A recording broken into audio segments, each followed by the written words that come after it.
Yep. Hi, camera! All right, Autumn. What we're doing today is, we're going to replace your carburetor. And we're going to go through a check for it. So this is obviously an old carburetor. Looks like it's been well cared. It may have been overhauled. We're going to check it before we put it on. Okay. But I want you to understand carburetor, since the whole world right now understands fuel injection, which is a computer goes squirt, squirt, and that's how you get it. That doesn't happen here. Carburetors are based 100% on physics, and because they're based on the physics of air pressure, fuel, fluid flows, and stuff like that, you have to understand it a little bit to work on it to make sure that it runs, because you're counting on Mother Nature to deliver the correct fuel into the engine for it to run right. And if you don't set it up right, she's going to mess it up, and you're either going to run rich, run poor, or not run at all. Basic idea of a carburetor is very simple. There's something called a venturi. And if you have an opening in a piece of pipe or a conduit that constricts, all right, the pressure out here, we're going to just say 1 atmosphere. That's what we're standing in here. And if you pull air through at a velocity, and I'm not going to do the formula for it, for the air to come through here, down here, you may have a pressure, let's just say, nice pencil, comedic, nice eraser. I'll be right back. You're fine. Pressure is less than 1 atmosphere. Okay, I'm trying to keep it real simple. So if you're less than 1 atmosphere, the air is going to get sucked through there. It's a vacuum. All right. Well, just for argument, let's say that, I don't care. I'll just use it. Let's say we'll say it's approximately 1/2 an atmosphere. Well, in this neck down area, it's going to be more like 1/4 an atmosphere. Now, those aren't calculated numbers, but the fact is that you have a certain volume of air coming in. To get through the hole, it has to go through faster because there's not enough room for it, so it picks up speed. But Bernoulli, a long time ago, a guy named Bernoulli, it's called Bernoulli's law, calculated and proved that when your velocity of an airflow or any fluid flow speeds up, the pressure goes down. When it slows down, the pressure goes up. What's a unit of atmosphere? Which you're standing in right now. You are not, believe it or not, in nothing. There are miles of air above you squishing you down. But how do you measure that in a unit? There are several ways to do it. The most common that you've heard of is pounds per square inch. Okay. That's pressurized air. But we as a reference live in 1 atmosphere. And that varies depending on whether you're at sea level, like we're very near sea level, so we're pretty close to 1 atmosphere, up to really high up at 10,000 feet, you get down to much less. Here it's about 14 to 15 pounds per square inch, I think. I may have that wrong. It's been a long time since I read my references. Of pressure compared to space, a vacuum, 0 pressure. So we're on all sides. You dive into a pool, you swim to the bottom, you feel pressure. That's water pressure. Well, air pressure is the same. You're just a much, much, much, much thinner fluid. So we're going to take advantage of Bernoulli saying, hey, if we pull air through a constriction, the pressure goes down. And if you kind of look in here, I don't know if you can see it, I'll open the valve. There we go, this one. You can see it gets a lot smaller, doesn't it? About half the diameter. So that means that I have an area here of low pressure. So if I have a bowl or a cup full of fluid, a little triangle with a line on it is a symbol for a fluid level. Now out here, what do I have? I have 1 atmosphere. Because this bowl right here is actually vented in here to air, to atmosphere. You can kind of see the little leg over here, the little cutaway. Now if I take a pipe and I run the pipe to a nozzle, all right, and if I just put that in there, fluid would flow by gravity. We don't want it to flow by gravity. So what we want to do is we'll actually take this and we will move the bowl, down here. So we'll put it a little lower and we'll take the pipe up. In a very simple situation. Oh, thank you. Right now it won't flow in by gravity. However, if I start sucking on it like a soda straw, I'll pull fuel in. Okay. But that's unrestricted, that's uncontrolled. So then we come in here and we need some kind of a valve, you know. But we need that valve to be automatic. All right, we need it to be able to adjust a little bit on its own. And so what we have is we have idle jets, and we have little things in the bowl, I'll tell you later, that are called orifices. And then basically what we do is we don't put a valve out here, okay? We make a little hole in here and we make it exactly the size we want.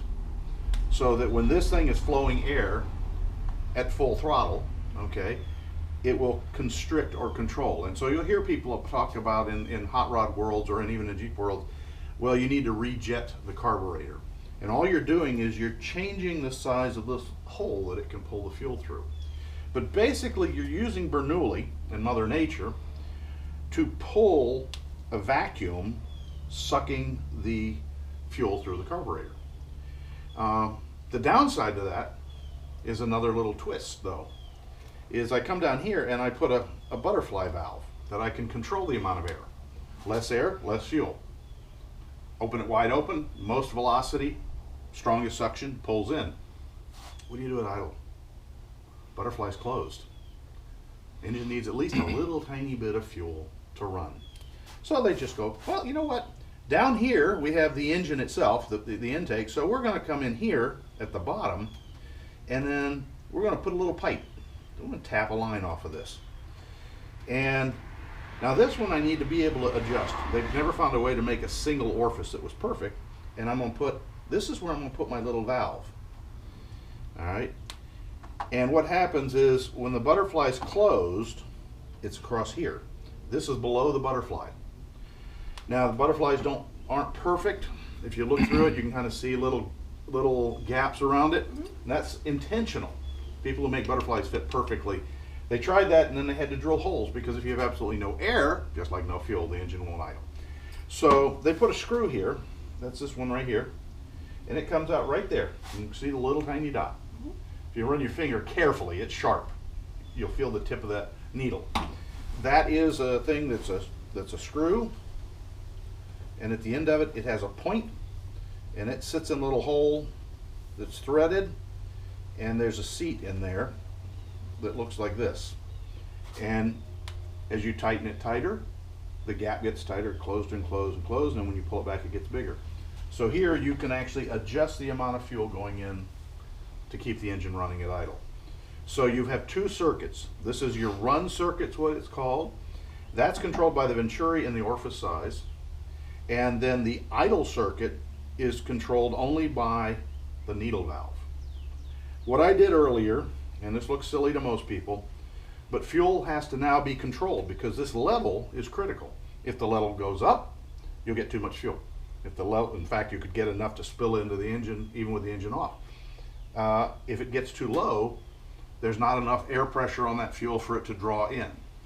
So there's an old mechanic's trick. It looks kind of gross, but if you come to the inlet, well, let me finish my statement here, is that what you do is you put a little fill valve in there, and it's just a miniature version of a toilet valve. You have fuel comes in here, you have a little pin valve, you have a thing that floats in gasoline, and here's your valve, there's your inlet, and when the water rises up just like the bowl of your toilet, far enough, the pin closes the fuel off. It's one of the reasons that you cannot run a high pressure fuel pump on these engines. The valve can only close 2 to 5 psi of pressure above atmosphere.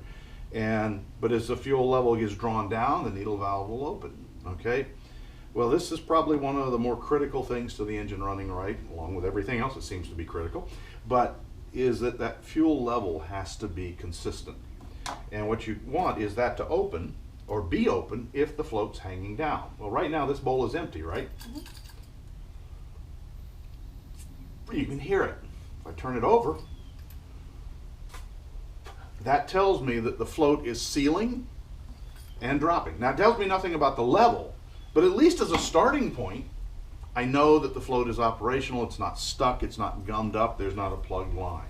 Does that make sense? Mm-hmm. Okay, so that's where we're going to start. We're going to go ahead, though. We are going to open this up, and we want to check the guts. Is plain and simple. We just want to make sure this thing, you bought it, it came with the Jeep.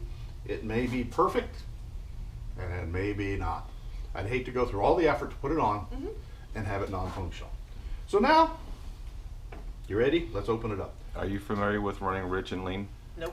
All right, that's a good point. That's operational. Engines run based on combustion of vaporized gasoline and air mix. It's a flammable mixture. Believe it or not, liquid gasoline does not burn. I know it seems counterintuitive, but it doesn't. It needs oxygen. It has to be, no, Oh. it has to be a gas. Oh. It must be vaporized into a gaseous form. As weird as it sounds, there was an old commercial for a household heating oil.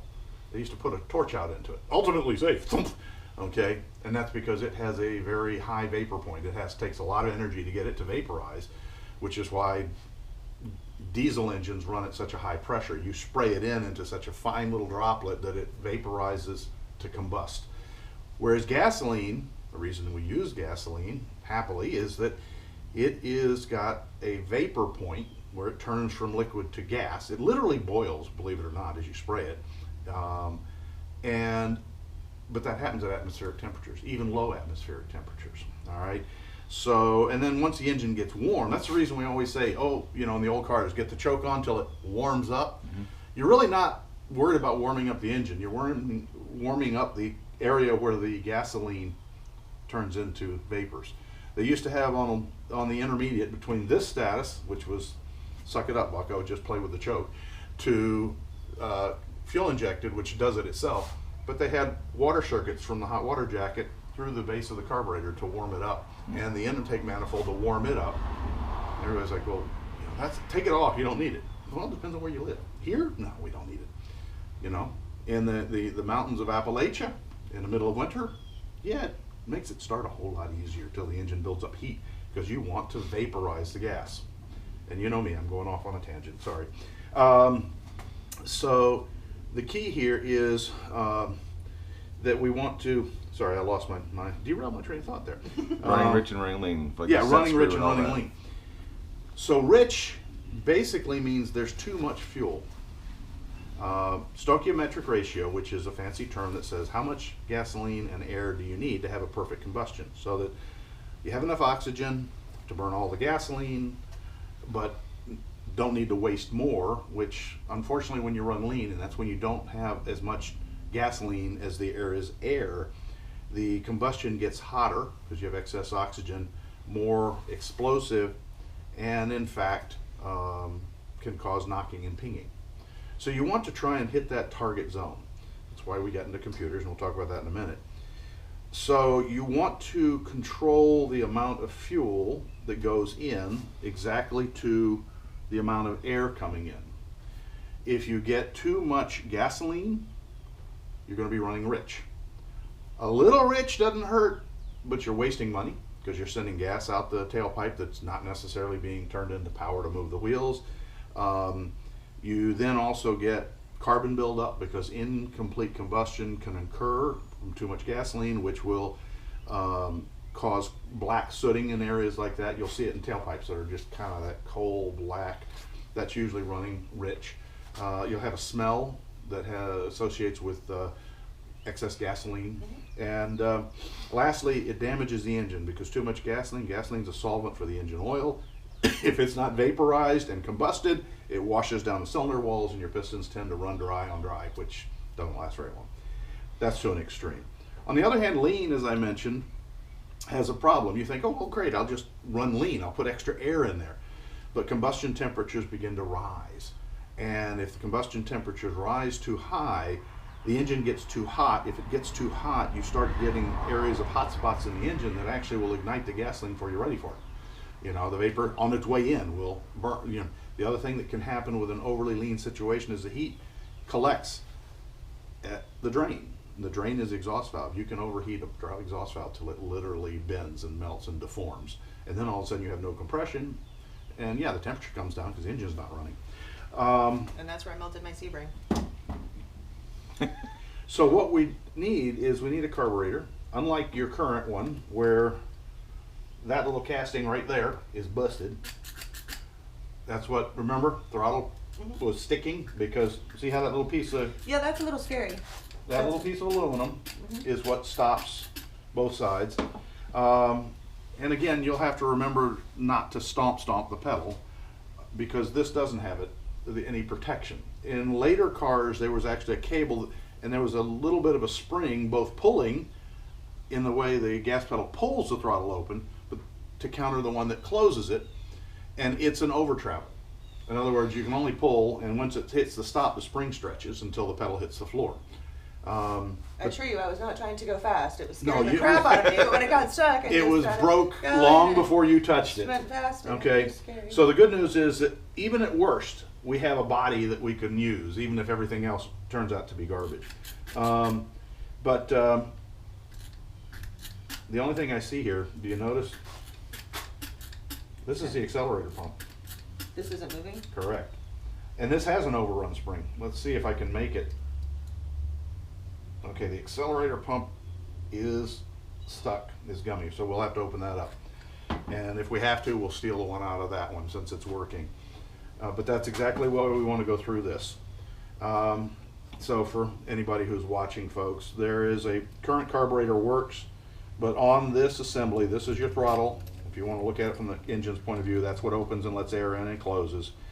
And you have two screws on it. One is your throttle stop when you floor it so that it doesn't go over center, and actually as you push down harder, start closing the valve backwards, which will cause you to actually slow down instead of go faster. And then it has an idle screw here that comes up. So these two come around to a casting, and I don't know if it shows up on camera. Hopefully the wizard with the camera can make it look good. You can see how it touches a screw there and touches a screw there, closed and open. That tang on her existing carburetor broke off. And there's no repairing that. It was right there. So we're going to have to replace it. Fortunately, she does have another carburetor. So you kind of get the idea that on this, here's your fuel line in. So that's right here. In here, this is the float bowl, this little area, trying to do it for both the camera and this. And this is where the float is. We'll see that in a minute. And it sets the fuel level. From that, it goes down and fuel will flow to this screw, which is the idle jet when it's idling. And then as you hit the accelerator pedal, it opens. Inside here, let's see if we can do this over the shoulder, you can see there's the main jet and there's the emulsion tube. And those brass tubes in there are what where the fuel is drawn up and over into this neck down area as a spray, preferably as a spray. The finer the spray, the quicker it evaporates, and you want it to evaporate to a combustive mixture through the carburetor, through the intake manifold, through the head, into the valves, and then into the engine. Now there's one last piece to this little machinery here, all right? And that is, because it's Mother Nature, and because you stomp your foot quicker than air can run down the throat, well, everybody can. It's a fact of life. You know, you can do this quicker than Mother Nature can push air down there. There's a lag or a hesitation, and it can be stalling. It also kind of makes performance a little weak. So what do you need? You need gas in there. You need air in there. Well, least we can do is kick it in the tail with a little extra gas. So there's a pump that sits right here that draws from this reservoir, and when you stomp the pedal, you see that rod moves. This is what's stuck, but that's the pump. That pump pushes a squirt of gasoline directly into the carburetor. Yes, you do get a temporarily rich condition, but at that point, the air does follow quickly, even before the fluid dynamics of the gasoline, and it gives the engine that little punch to pick up speed. That's also why when an engine's cold and you pump the accelerator pedal with a carburetor, you're pumping raw gas in to try and help it start in a rich condition again. So we need to check the accelerator pump, which is obviously sticking. make sure all the passages are clear, and then we'll put this back together. And then it's pretty much just a bolt-on, bolt-off situation. So there's a little summation of how a carburetor works. Nowadays, you got fuel injectors, little electromagnet, little pin, computer sits there and goes, huh, you're running this fast, we do that. You got your foot to the floor, you want more, okay, we'll pump them a little longer. And it's all done by the computer. And they can have their own level of frustration and insanity. But this runs entirely by mechanics, Bernoulli's principle, your toilet bowl or your toilet tank, you know, concept, which is really kind of neat that you can make these things that they were World War II carburetors on aircraft that were flying 1,000 horsepower engines, you know, flying through the air. They're very reliable, a little finicky on dirt, which is where the whole intake filters came from. It wasn't dirt in the engine like we think of now and wearing out mechanical parts. It was all keeping the passages, because these passages are down to thousandths of an inch. So that's where we're going to go. That's awesome. We're going to take this apart. Cool. I really like that explanation. Thank you. All right. Well, I'd just like you to know what we're doing and why. I absolutely want to know that. So, you want to work on this or somewhere else? You can work on that. It's Okay. fine. So, Autumn, if you want to get yourself, I would suggest not using screwdrivers on brass if you don't have to, Okay. because brass is soft and screwdrivers are steel. So And get they, those bits? yeah, so they kind of, so we have these two that come off, and we have this one under here that comes off to take the head off of this. And then we're going to need a small straight blade screwdriver to take the fuel pump off, for the accelerator pump. And we're actually going to try not to mess with the adjustment on this. There's a lock nut here and the adjustment nut here. It's been preset, so we'll leave that alone for the moment. If we have to take it off, we may take this off, but even that has a unique piece of older locking hardware. I'm sure you're familiar with modern locking. They have lock nuts, they have lock washers, we have nylock nuts, they have little nylon in them. They actually, in these days, put washers that were made of thin metal, and you bent the ear over against the nut. Can you see that? Mm-hmm. Oh. And that's how that's locked on there. It's very effective. Mm-hmm. So, but we'll start up top here. So why don't you get those three off? Sorry, didn't mean to throw that at you. Is that too A big? little bit small. Yeah, you will be working with US, another larger.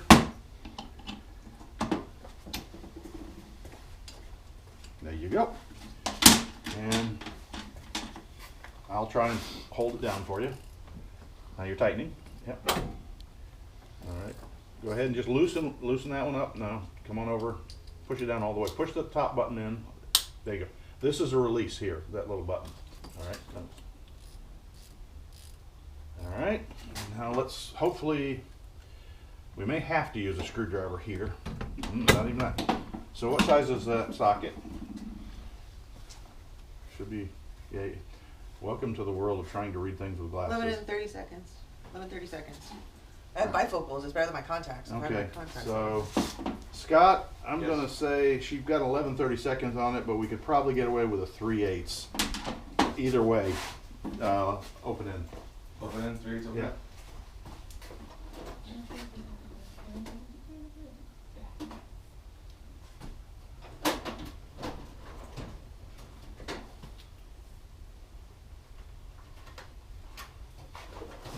I'll start opening your wrenches. I'll just give you one of mine.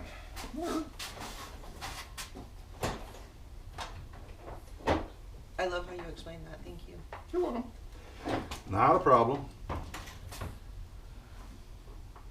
That's the reason why I made the comment about running rich and lean, because I don't know how much knowledge you really know. Let's just assume I know nothing, which is a good start, and that you need to teach me everything, Boy. because that's kind of what I wanted. Looks a little Hopefully, big. yes, yeah, no, it'll do it. Now, so this is always a challenge, is trying to work your way in there.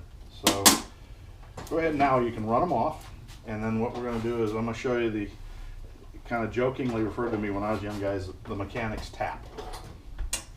Because if you just grab the, I'm supposed to take this off, right? yeah, It's kind of you may tight. have to do a little more. Yeah, you're not ratcheting, that's fine. You can actually tear the gasket, but there's a way to get it to come off. And now you gotta reach under and get that one.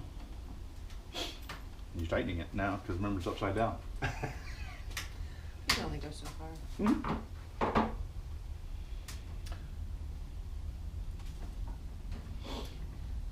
Now, crap. Oh well, it's already loose. Okay, it is not a new gasket, but that's okay. That is the valve. Okay. And Is that the flip one? and that's the float. And it's a free float. Wow. Okay, in this old South. But anyway, this is the valve. You can see it there. Mm-hmm. And that's all it does is it opens and closes the float. Scott wants to see too. Oh, cool. And that's the needle that when you hear people talk about no carburetor, needle and seat. Sweet. That's Okay. the assembly, and that's where the fuel comes out. This just has a pipe through here and into this. Is that the spray you were talking about? Nope. Okay. That's the spray you're talking about. Okay. Right here this is the orifice tube where fuel comes in. Down in here is the venturi. That's what this little machined area that's pressed in here. This is the accelerator pump outlet from here, and these little plugs are just holes that were drilled. Oh crap. This is the float. Okay. And that's a beautiful brass piece. It's hollow, and it floats in gasoline. All right. We always want to check the bottom of the bowl here. And despite being less than pretty, it doesn't feel like it's actually dirty. I think it's just discolored from 1942 to today's gasoline. It's got a little bit in it. We'll wipe it out. I've got a can of carb cleaner somewhere. But you can see this is just the axle rail. It sits in that groove for the lever.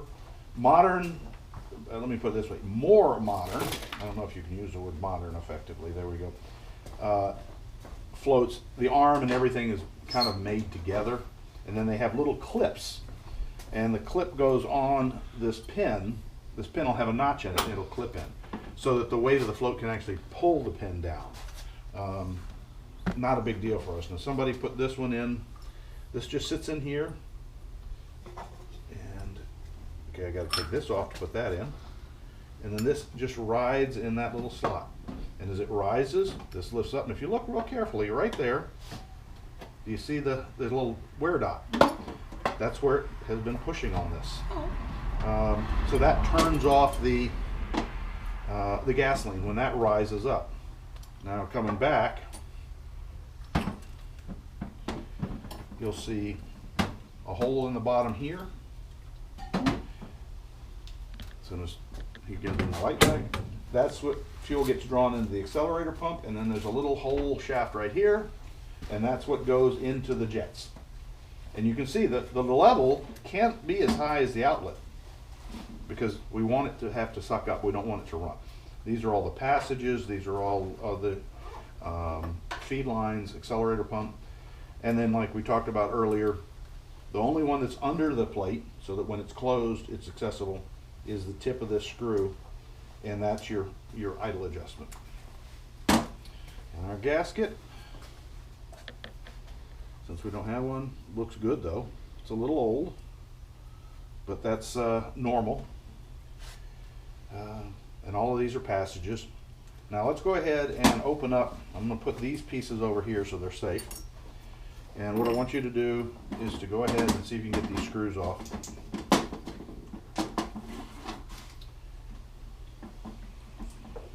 Yeah, looks like they're going to come off. They're going to go all the way around.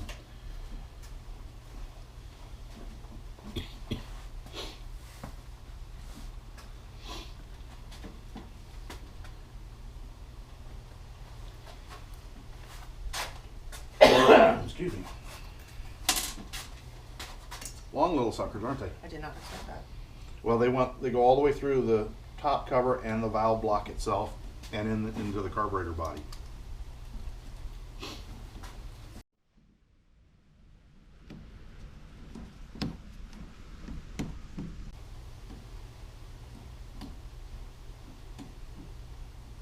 Cats is all Yeah.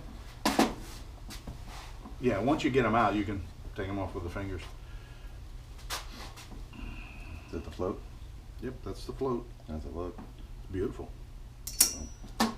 Looks absolutely beautiful. I don't hear any fluids in it. These are back before we had injection molded plastic. I used to sell the brass floats all the time. Oh, Oh, we had a little fella stuck in there. Okay, well, remember where it came from. It's from the. The little fella's from the short little Okay. one. He's only gonna go in one spot. The big guys won't fit in there. We'll put them over there. Yeah. I bet the other one across from it's probably short too.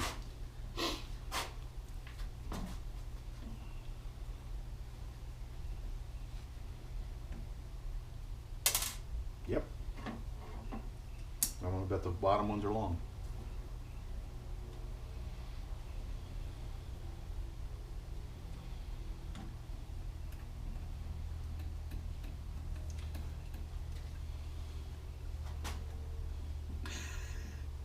It's fine. I got it. It's Yeah, coming. no, I'm snickering because this is taking me back to, you know, I'm not sitting here with a scan tool plugged in and working a computer.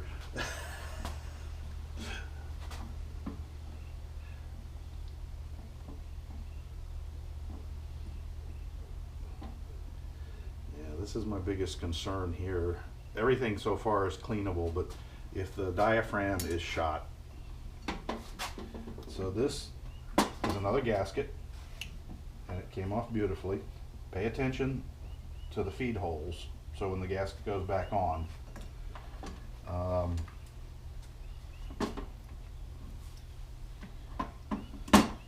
The valve is in. I mean, the valve actual, is in- and this I is mean, the where the actual- mechanics tap. Now this is where the comes in. mechanics These tap pieces are comes stuck. in, because these pieces are stuck. And I've got a tiny little hammer. actually, I like the plastic of a screwdriver handle, Okay. and it's not even doing that very well, but it's a alignment pin. Don't want to tear up the gasket. Ah, and what that does, that shocks it enough to come apart. Yeah, this one's a little dirty.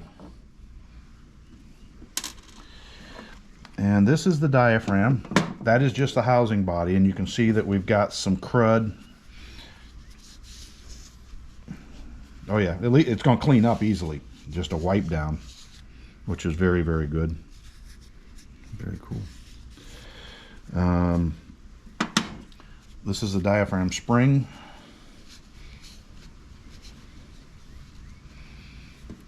And the inner spring, which went there, and that went there.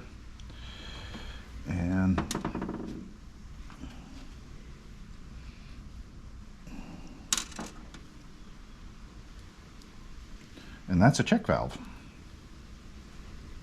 And so this, let's see if I can show you something here. We've got two springs in here, and one holds a check valve. You see the top of this? It's Got a little T-shape, and you see this little washer, and it's got a T-shaped hole, and that little T went in there, and you turn it 90 and it's locked. This is actually a valve assembly for the accelerator pump. I don't know if you want to play with it or see what you feel like on it, but the idea here is that this sits in that hole. This little spring, that comes in from this side, the spring's on the other side, and then that little piece is put on and locked like that. Oop. Yeah, where did We it got a go? runner. I just saw it hit my foot and go this way. I'm not moving my feet just in case. You know, that's kind of where I am. The sunlight's where it is. I just saw it hit my foot and I thought it went this way. Which piece was it? The spring. It's a little tiny copper colored spring. Great, folks, huh? Well, we have a spare if we have to. It took off at a high rate of speed. Like you said, it was running for its life. And those were going to put it back. The war's over. You're just being on